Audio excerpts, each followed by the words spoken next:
الحمد لله وكفى والصلاة والسلام على رسوله محمد وآله وصحبه ومن والاه أما بعد فأعوذ بالله من الشيطان الرجيم بسم الله الرحمن الرحيم ما كان محمد أبا أحد من رجالكم ولكن رسول الله وخاتم النبيين وكان الله بكل شيء عليما إن الله وملائكته يصلون على النبي يا أيها الذين آمنوا صلوا عليه وسلموا تسليما اللهم صل على سيدنا محمد وعلى آل سيدنا ومولانا محمد وأصحاب سيدنا ومولانا محمد وبارك وسلم وصل عليه صل على جميع الأنبياء والمرسلين وعلى الملائكة المقربين وعلى عباد الله الصالحين برحمتك يا أرحم الراحمين حمد و ثنا اللہ سبحانہ وتعالیٰ کے درود و سلام حضرت محمد صلی اللہ علیہ وسلم کا۔ یہ ربیع الاول کا مہینہ ہے۔ اس مبارک مہینے میں ولادت ہے محمد رسول اللہ صلی اللہ علیہ وسلم کی۔ 12 ربیع الاول عیسوی لحاظ سے 571 عیسوی صبح صادق کے وقت عید کا دن تھا کہ اللہ نے حضور صلی اللہ علیہ وسلم کو اس زمین پر ہادی بنا کر بھیجا۔ وہ دور ایسا تھا کہ ہر طرف ظلمت کا اندھیرا تھا، ہر برائی موجود تھی، اور زمین پر سوائے چند لوگوں کے جو انگلیوں پر گنے جا سکتے ہیں خدا شناس کوئی نہ تھا، اور وہ لوگ بھی غاروں اور پہاڑوں میں چھپ کر خدا کی عبادت کرتے تھے۔ چند لوگ صرف اہل کتاب میں سے کہ جو خدا کی عبادت کرتے تھے۔ اور حدیث شریف میں بھی آتا ہے کہ زمین پر جب ایک بھی اللہ اللہ کرنے والا نہ رہے گا تو یہ زمین ختم ہو جائے گی، دنیا برباد ہو جائے گی۔ جب ایک بھی اللہ والا موجود ہوتا ہے تو اس کا لحاظ کرتے ہوئے اللہ عذاب نازل نہیں کرتا۔ گھر میں اگر ایک آدمی بھی اللہ اللہ کرنے والا ہے، اس ایک کی برکت سے وہ گھر والے محفوظ رہتے ہیں۔ اسی طرح کسی شہر اور بستی میں جب مظالم بڑھتے ہیں، برائیاں بڑھتی ہیں، تو عذاب الہی نازل نہیں ہوتا ان لوگوں کی سبب جو اللہ کی عبادت کرتے ہیں اور اللہ اللہ کرتے ہیں، اس لیے کہ اللہ کو بڑا لحاظ ہے ان لوگوں کا جو اللہ کا نام پکارتے ہیں اور اللہ کی یاد میں مصروف رہتے ہیں۔ آپ صلی اللہ علیہ وسلم کی ولادت کا ذکر کرنا یہ طاعت اور عبادت ہے، اور آپ صلی اللہ علیہ وسلم کی سیرت کا ذکر کرنا یہ طاعت اور عبادت کے ساتھ ساتھ مقصود بھی ہے۔ آپ کی ولادت کا ذکر کرنا کہ آپ صلی اللہ علیہ وسلم کس خاندان میں پیدا ہوئے، اور قرآن نے اس کی پوری طرح جو آخری 10 صورتیں ہیں، یہ پوری سیرت النبی کی ایک نقشہ جو ہے ہمارے سامنے آتا ہے۔ سورہ فیل جو ہے عام الفیل جسے کہا جاتا ہے، جب ہاتھیوں والے نے مکہ پہ حملہ کیا اس سال ان کے حملے کے 50 دن بعد نبی صلی اللہ علیہ وسلم اس دنیا میں تشریف لائے۔ سورہ قریش، آپ قریش کے خاندان سے تعلق رکھتے تھے۔ سورہ ماعون اس ماحول کا ذکر ہے کہ وہ لوگ کیسے تھے، حق دبانا، جھوٹ بولنا، قیامت سے انکار کرنا، آخرت پہ یقین نہ رکھنا، یہ ان لوگوں میں عام روش تھا۔ وہ یہ ماننے کو تیار نہیں تھے کہ زندگی کے بعد ایک اور زندگی بھی ہے۔ سورہ کوثر، تنہا ایک شخص اللہ کا نام لینے والا، پکارنے والا، اور سورت نازل ہوئی سورہ کوثر کہ ہم آپ کو کثرت عطا کرنے والے ہیں، اس وقت کوئی سوچ بھی نہیں سکتا تھا کہ ان کے ساتھ جماعت بھی ہوگی اور یہ ایک فاتح بن کر آئیں گے، اور دنیا میں آج کوئی خطہ، کوئی بستی، کوئی مقام ایسا نہیں جہاں محمد رسول اللہ صلی اللہ علیہ وسلم کا نام اور پیغام نہ پہنچے۔ یہ ہے خیر کثیر عظمت۔ دنیاوی لحاظ سے یہ ہے کہ آج ایک نغمہ جو زمین پر ہر وقت گونجتا ہے اللہ کی وحدانیت کا، وہی نغمہ گونجتا ہے محمد رسول اللہ صلی اللہ علیہ وسلم کی مصطفیت کا۔ اذان کی آواز کسی وقت بھی زمین پر بند نہیں ہوتی، کہیں صبح ہے تو صبح کی اذان، کہیں دوپہر ہے تو ظہر کی اذان، کہیں عصر ہے تو عصر کے وقت بھی اذان، مغرب کے وقت اذان، عشاء کے وقت اذان۔ اس کائنات میں ہر وقت یہ نغمہ گونجتا رہتا ہے محمد رسول اللہ صلی اللہ علیہ وسلم کی رسالت کا اور اللہ سبحانہ و تعالیٰ کی وحدانیت کا۔ یہ ہے اِنَّا أَعْطَيْنَاكَ الْكَوْثَرَ۔ اسی طرح سورہ کافرون میں کہ آپ صلی اللہ علیہ وسلم سے جو ارشاد فرمائے کہ کمپرومائز ان کے ساتھ نہیں کرنا، اس لیے کہ جس رب کی آپ عبادت کرتے ہیں یہ اس رب کی عبادت نہیں کرتے، ان کا رب اور ہے، ان کے یہ پوجا کسی اور کی کرتے ہیں۔ مومن اللہ کی پوجا کرتے، اللہ کی عبادت کرتے۔ قل یا ایھا الکافرون کہہ دیجئے۔ اس سے مراد صرف یہ نہیں ہے کہ ہم یہ کہہ دیں، ہم نے یہ دیکھنا ہے کہ میں کتنا اپنے رب کی عبادت کرتا ہوں۔ میرا تعلق، میری نسبت محمد رسول اللہ صلی اللہ علیہ وسلم سے تب قائم ہوگی کہ میں کتنا اپنے رب کی عبادت کرتا ہوں، میں کس لائن میں کھڑا ہوں، کس جماعت میں کھڑا ہوں، میرا انداز زندگی گزارنے کا انداز کیا ہے، کیا میں نے وہ احکامات قبول کر لیے جو اللہ کے رسول صلی اللہ علیہ وسلم لے کر آئے تھے۔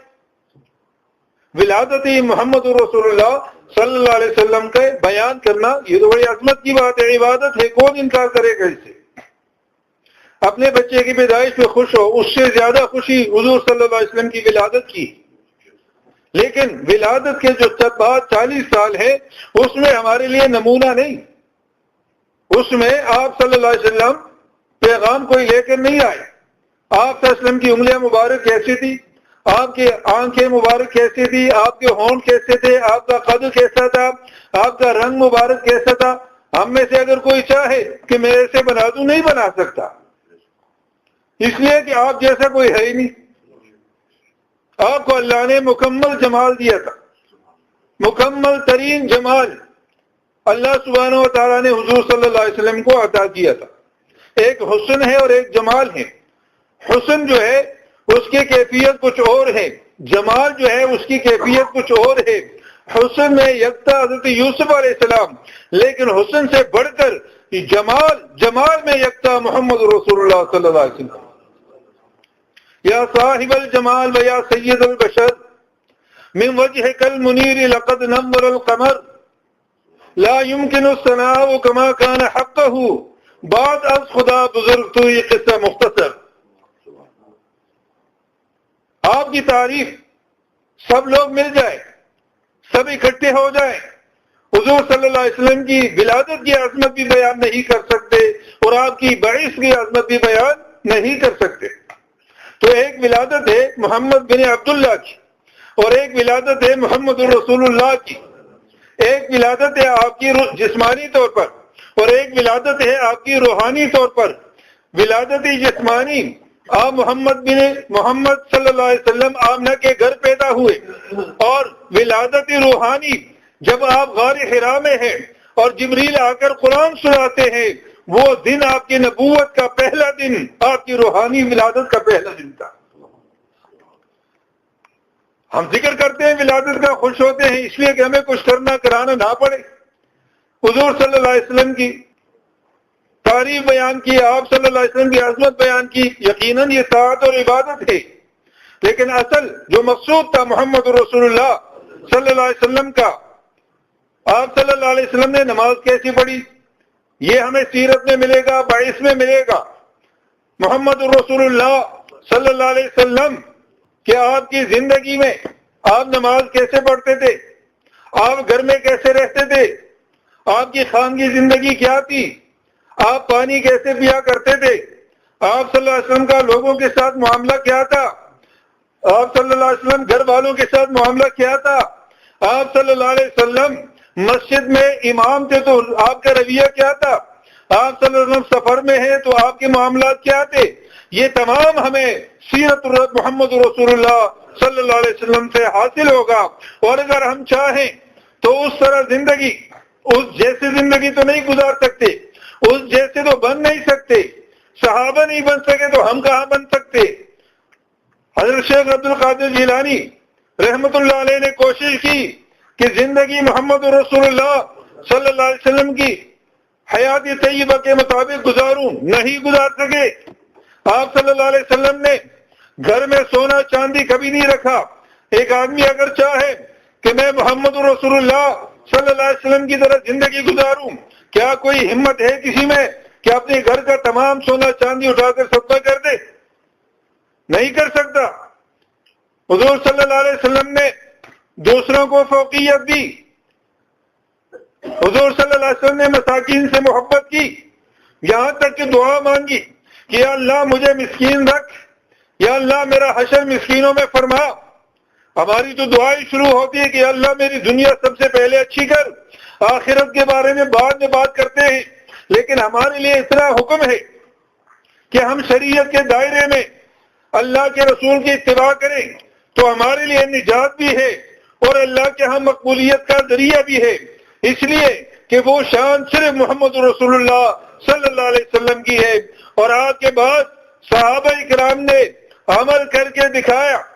ایک صحابی نبی صلی اللہ علیہ وسلم کو وضو کی خدمت پر مامور ہے، نوجوان لڑکے ہیں.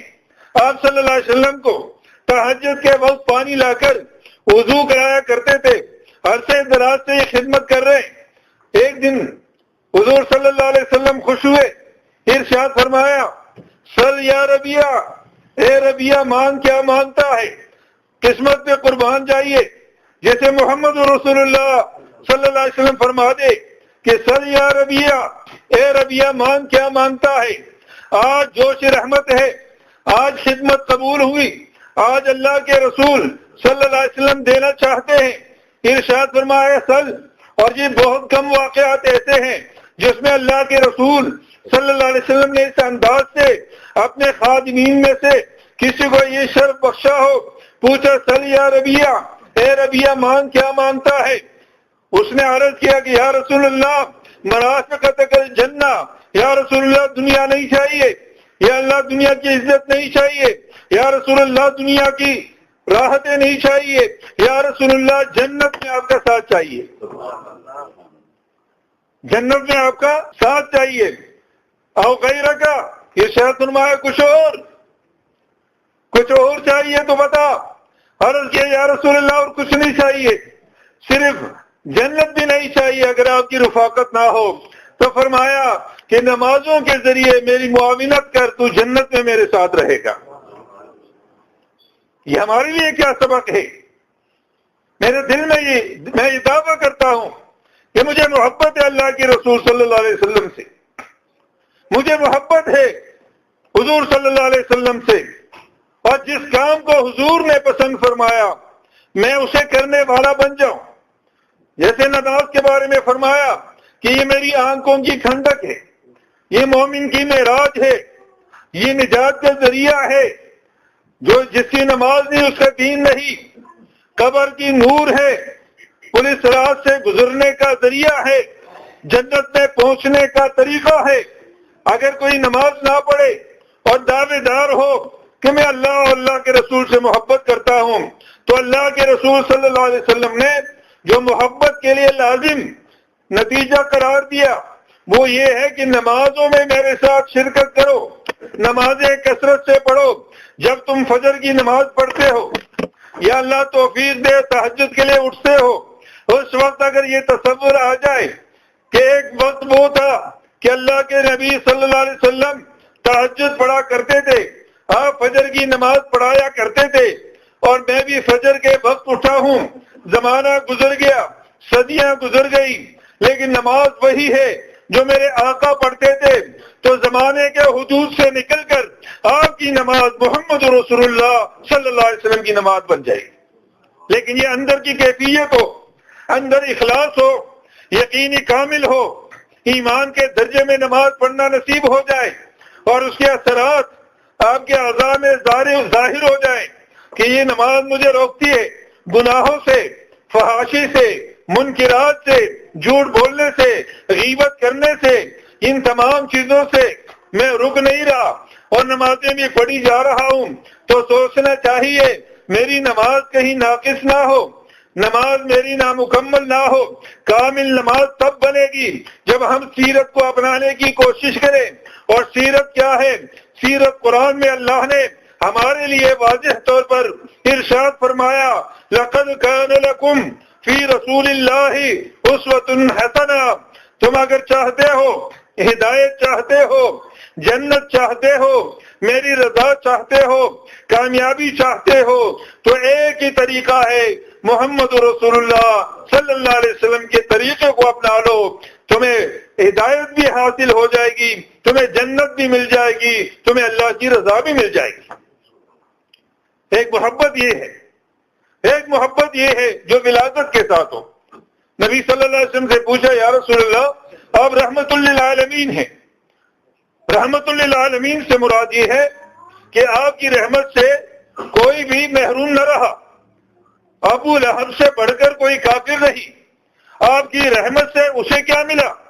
یہ سوال ہوا تو حضور صلی اللہ علیہ وسلم نے فرمایا کہ مجھے اللہ نے رحمت بنا کر بھیجا، ابو لہب جیسا کافر، ابو لہب جیسا دشمن، ابو لہب جیسا دین اور حضور کا دشمن، جس کا قرآن میں اللہ نے ذکر فرما دیا، یہ صرف ایک کافر ہے جس کا نام قرآن میں ہے، تبت یدا ابی لہب وتب، ابو لہب تیرے ہاتھ ٹوٹ جائے اس لیے کہ تو نے یہ بات میرے حبیب کے لیے کہی۔ جواب اللہ نے خود دیا، تبت یدا ابی لہب، ابو لہب تیرے ہاتھ ٹوٹ جائے۔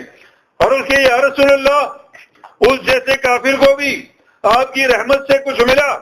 ارشاد فرمایا کہ جب میری ولادت ہوئی تو ابو لہب کی ایک لونڈی تھی جس کا نام صوبیہ تھا، اس نے جب یہ سنا کہ میرے بھائی کے گھر بیٹا ہوا، حضرت عبداللہ کا انتقال ہو چکا تھا، میرے بھائی کے گھر بیٹا ہوا، اس نے جب یہ سنا تو اس لونڈی سے کہا اور اس کی طرف انگلی کر کے کہا کہ آج سے تو آزاد ہے، تو نے مجھے یہ خوشخبری سنائی، آج سے تو آزاد ہے، آج سے میں تجھے اس خوشخبری کے عوض آزادی دیتا ہوں۔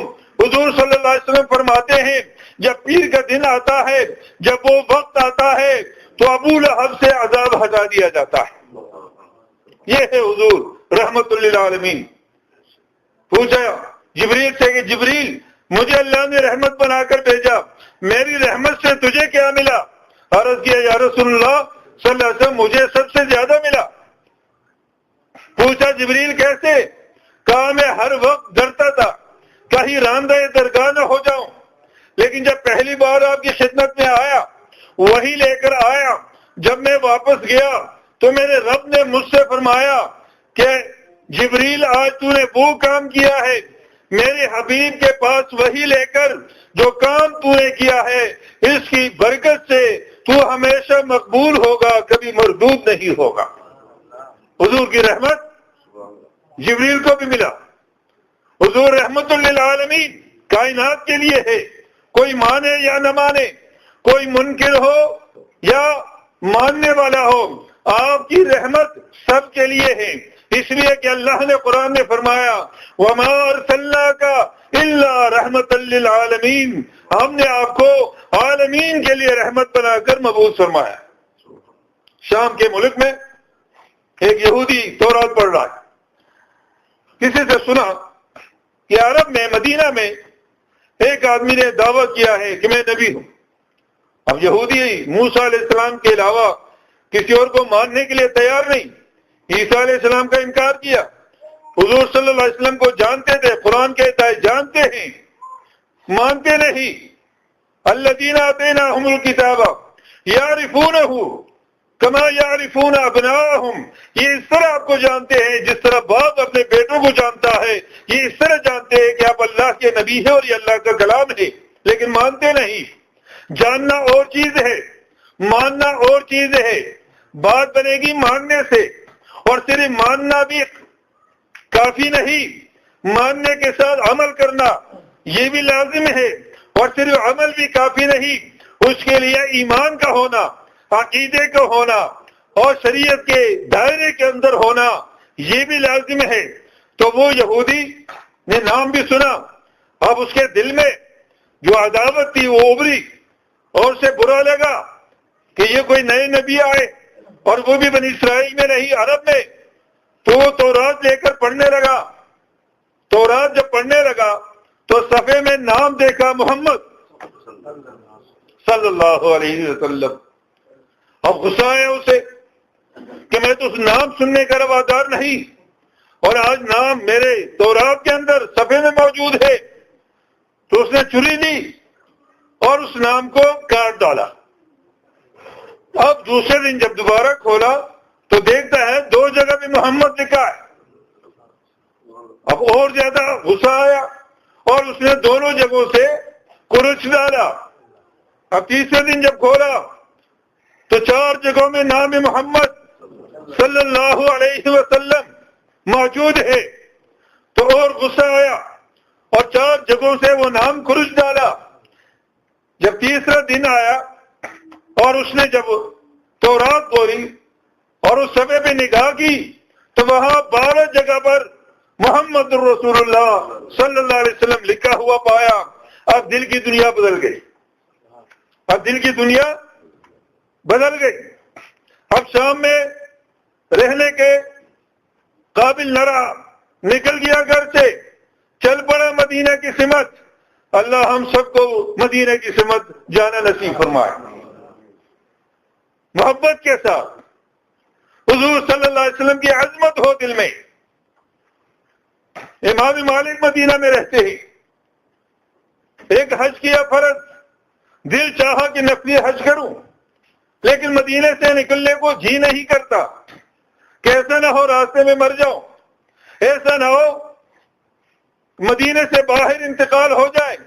خواہش ہے کہ پڑا رہوں محمد رسول اللہ صلی اللہ علیہ وسلم کے شہر میں۔ اور امام مالک رحمت اللہ علیہ یہ وہ امام ہے جن کے بارے میں حدیث شریف میں آیا کہ مدینہ کا ایک امام ایسا ہوگا کہ بادشاہ بھی اس کے پاس علم حاصل کرنے آئیں گے۔ امام مالک کی خدمت میں ہارون الرشید بھی آیا، اس کے بیٹے بھی آئے، اور جب یہ مسجد سے نکلتے تو وہ آگے بڑھتا اور ان کے جوتے سیدھے کرتا۔ امام مالک نے خواب دیکھا، خواب میں عرض کیا یا رسول اللہ صلی اللہ علیہ وسلم میں حج کرنا چاہتا ہوں، لیکن معلوم نہیں کہ مدینہ آنا ہوگا، نصیب میں ہوگا کہ واپس آؤں یا نہ آ سکوں، آپ کچھ ارشاد فرمائیے۔ تو حضور صلی اللہ علیہ وسلم نے اپنے ہاتھ مبارک سے اشارہ فرمایا تو 5 انگلیاں ہاتھ مبارک کی دیکھی۔ جب بیدار ہوئے تو سوچا شاید زندگی اب 5 ہفتے ہیں، 5 دن ہے، 5 مہینے ہے یا 5 سال ہے۔ اس دور کے وہ امام جو خوابوں کی تعبیر کے امام ہیں، امام ابن سیرین رحمت اللہ علیہ، ان کے پاس آدمی بھیجا اور کہا کہ جاؤ اس سے کہو کہ ایک مسلمان نے یہ خواب دیکھا ہے، آپ تعبیر دیجئے۔ جب ان کے سامنے تعبیر یہ خواب بیان کیا گیا تو انہوں نے کہا یہ خواب کسی بہت بڑے عالم نے دیکھا ہے، یہ عام آدمی کا خواب نہیں، اور مدینہ میں امام مالک سے بڑا کوئی عالم نہیں۔ تو اس پوچھنے والے نے کہا کہ میں پوچھ کے آتا ہوں، پھر آپ سے خواب کی تعبیر چاہوں گا۔ امام مالک سے آ کر پوچھا کہ وہ نہ جان گئے کہ یہ خواب آپ کا ہے۔ امام ابن سیرین کے خدمت میں آدمی آتا ہے تو امام ابن سیرین فرماتے ہیں کہ یہ خواب جو ہے اس سے مراد نہ 5 دن ہے، نہ 5 ہفتے ہیں، نہ اس سے مراد 5 سال ہے، بلکہ اس سے مراد ہے قرآن کی وہ آیت کہ اللہ فرماتا ہے ان اللہ عنده علم الساعہ، 5 علوم ایسے ہیں کہ ان کا علم اللہ کے سوا کسی کے پاس نہیں۔ تو حضور نے تمہیں یہ بات بیان کر دی کہ اس کا علم اللہ کے سوا کسی کے پاس نہیں، کہ مرنا کب ہے، کہاں ہے، کیسے مرنا ہے یہ کوئی نہیں جان سکتا، کہ قبر کہاں ہو، دفن کہاں ہوگا، مرنا کس حالت میں ہوگا، بستر پہ ہوگا، روڈ پہ ہوگا، کہاں پر کیسے، یہ علم صرف اللہ نے اپنے پاس رکھا ہے، یہ کوئی نہیں جان سکتا۔ جب امام ابن سیرین رحمت اللہ علیہ نے یہ خواب کی تعبیر بتائی تو امام مالک اس بات کو سن کر آپ نے کہا یقیناً یہ علوم جو ہے یہ اللہ نے اپنے پاس رکھے ہیں، اس کا علم کسی اور کو نہیں دیا۔ حضور صلی اللہ علیہ وسلم کی خدمت میں وہ یہودی چل پڑا، جب مدینے آیا تو مدینے آ کر معلوم ہوا کہ حضور صلی اللہ علیہ وسلم کا وصال ہوا، آپ دنیا سے رخصت ہوئے، نہایت غمگین ہوا۔ جو آدمی سفر میں آتا ہے اور اس کے دل میں آرزو ہو، ملنے کی تمنا ہو اور اس نام کی حقیقت جان چکا ہو، جب وہ آیا تو پوچھا حضور صلی اللہ علیہ وسلم، کہا گیا کہ آپ کا تو انتقال ہوا، آپ تو وصال فرما گئے، تو ارشاد عرض کیا کہ مجھے حضور کے قبر پہ لے چلو۔ حضور صلی اللہ علیہ وسلم کی قبر پر اس یہودی کو لائے گئے تو قبر پہ پہنچ کر اس نے کلمہ پڑھا، اشہد ان لا الہ الا اللہ وحدہ لا شریک لہ واشہد ان محمدا عبدہ ورسولہ، اعلان کیا کہ میں گواہی دیتا ہوں کہ اللہ ایک ہے، اس کا کوئی شریک نہیں، اور میں گواہی دیتا ہوں کہ حضرت محمد صلی اللہ علیہ وسلم اللہ کے بندے اور رسول ہیں۔ پھر حضرت علی سے عرض کیا کہ مجھے حضور کا کوئی کپڑا لا دو۔ حضور صلی اللہ علیہ وسلم کا کرتا مبارک حضرت علی لے کر آئے تو اس یہودی نے جو مسلمان ہوا تھا اسے ہاتھوں میں لیا اور اسے سونگا، اور سونگنے کے بعد عرض کیا اللہ کے دربار میں کہ یا اللہ اگر تو نے میرا ایمان، میرا دین، میرا کلمہ قبول کیا ہے تو مجھے اپنے محبوب سے ملا دے، مجھے اپنے محبوب سے ملا دے، اب میں زندہ نہیں رہنا چاہتا، اس لیے کہ اس کلمہ کے بعد اب ایک ہی تمنا ہے کہ حضور صلی اللہ علیہ وسلم کی خدمت میں پہنچ سکوں۔ اسی وقت وصال ہوا اور وہ اللہ کے حضور پہنچ گیا۔ حضرت علی نے اس کا جنازہ پڑھا اور نہایت غمگین ہوئے کہ محبت یہ ہے، آج ہماری محبت یہ ہے کہ نام جس کے ساتھ محمد لکھا ہو نام مٹا دیے لوگوں نے۔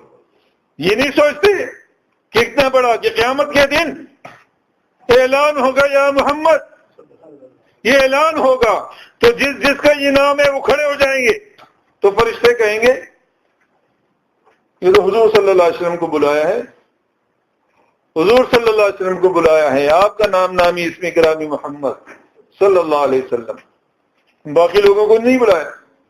تو اعلان ہوگا اللہ کی طرف سے، آج اس نام کی یہ عظمت ہے کہ اس نام کی برکت سے جس کا یہ نام ہے سب کو ہم نے اجازت دی کہ آ جائے، لیکن ساتھ عمل بھی ہو۔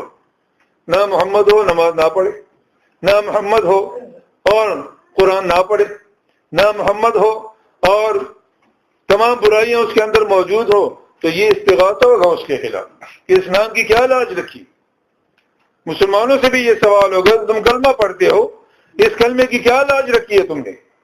قرآن پڑھتے ہو، قرآن کی کیا لاج رکھی ہے تم نے؟ اس لیے تو فرمایا کہ یہ قرآن تمہارے خلاف گواہ ہوگا، یہ قرآن تمہارے حق میں بھی گواہ ہوگا اور تمہارے خلاف بھی گواہ ہوگا۔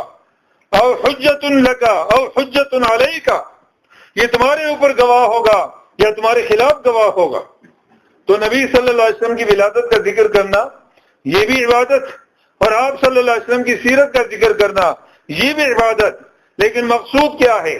مقصود ہے حضور صلی اللہ علیہ وسلم کی سنتوں کو اپنانا، حضور صلی اللہ علیہ وسلم کے طریقے کو اپنانا۔ آج اس ماہ مبارک کی نسبت سے، اس ماہ مبارک کی برکت سے، اس ماہ مبارک کی آمد سے اگر ہم اپنے اندر ایک فیصلہ کر لیں، میں یہ نہیں کہتا کہ ہم کوئی بڑی سنت پہ عمل کرنے والے بن جائے، بڑی مشکلات ہیں ہمارے لیے، نہیں کر سکتے۔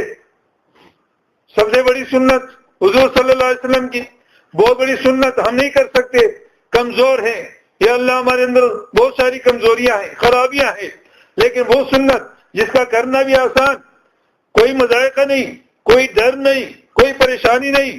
اب داڑھی رکھنے تو ڈر تو لگتا ہے، مشکل ہو جائے گی اس میں، تو یاروں نے تو یوں کہا کہ داڑھی کی ضرورت ہی نہیں، یہ سنت ہے محمد رسول اللہ صلی اللہ علیہ وسلم کو، جسے اللہ توفیق دے، اور پھر اس کی عظمتیں ہیں، اور حضور کی محبت میں اگر کوئی رکھ لیتا ہے تو یہ اللہ سبحانہ و تعالیٰ کے ہاں قبولیت کی نشانی ہے۔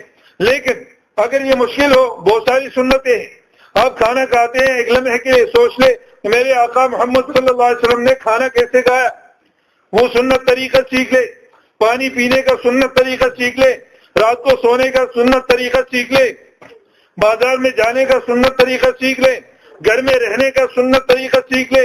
اور یہ وہ سنتیں ہیں جو اسے زندہ کرتا ہے، اللہ سبحانہ و تعالیٰ ان کے دلوں کو زندہ فرما دیتا ہے. سب سے بڑی بات ایک ایک سنت کو زندہ رکھنا، ایک ایک سنت کا خیال کرنا. میری 50-60 سال زندگی گزر گئی، میں نے کبھی پرواہ نہیں کی، مجھے سکھایا نہیں، بتایا نہیں کبھی. ہاں میں مانتا ہوں اللہ ایک ہے، میں قرآن بھی پڑھتا ہوں، میں حدیث بھی سنتا ہوں، میں تقریریں بھی کرتا اور سنتا ہوں، تمام باتیں ہیں میرے اندر، اور میں یہ گمان بھی کرتا ہوں کہ میں ایک اچھا مسلمان ہوں. لیکن مجھے یہ معلوم نہیں کہ میرے آقا صلی اللہ علیہ وسلم کی سنت کیا ہے، سنت کے مطابق زندگی گزارنا کیا ہے. اور آپ صلی اللہ علیہ وسلم کو اللہ نے 2 چیزیں عطا کی جس کے قرآن میں ذکر ہے کہ ایک آپ کو ہم نے سورج سراج منیرہ، سورج اور چاند، سورج جو ہے وہ قرآن ہے اور چاند ہے محمد رسول اللہ صلی اللہ علیہ وسلم کے اخلاق. ایسے اخلاق حضور صلی اللہ علیہ وسلم نے قرآن پہ عمل کر کے امت کے سامنے رکھے کہ ہر آدمی کے لیے اس پہ عمل کرنا آسان، ہر آدمی کے لیے اس کے مطابق زندگی گزارنا آسان. آپ کوئی بھی فیلڈ میں ہیں، کسی بھی شعبے میں ہیں، آپ کسی بھی حیثیت میں ہیں، اگر آپ چاہیں کہ مجھے رہنمائی ملے میرے آقا محمد صلی اللہ علیہ وسلم کی حیات طیبہ سے، تو رہنمائی موجود ہے. آپ چاہیں تو اس پہ عمل کریں. کوئی ضروری نہیں کہ اس کے لیے آدمی عالم اور مولوی یا علامہ بن جائے یا پیر بن جائے یا دنیا سے کنارہ کشی کر لے، قطعاً ضرورت نہیں. دنیا میں رہ کر دنیا کے تمام کام کر کے آپ اللہ تک پہنچ سکتے ہیں. لیکن ایک ہی طریقہ ہے محمد رسول اللہ صلی اللہ علیہ وسلم کی سنتوں پہ عمل کرنا. اللہ سبحانہ و تعالیٰ مجھے اور آپ کو عمل کی توفیق عطا فرمائے. وآخر دعوانا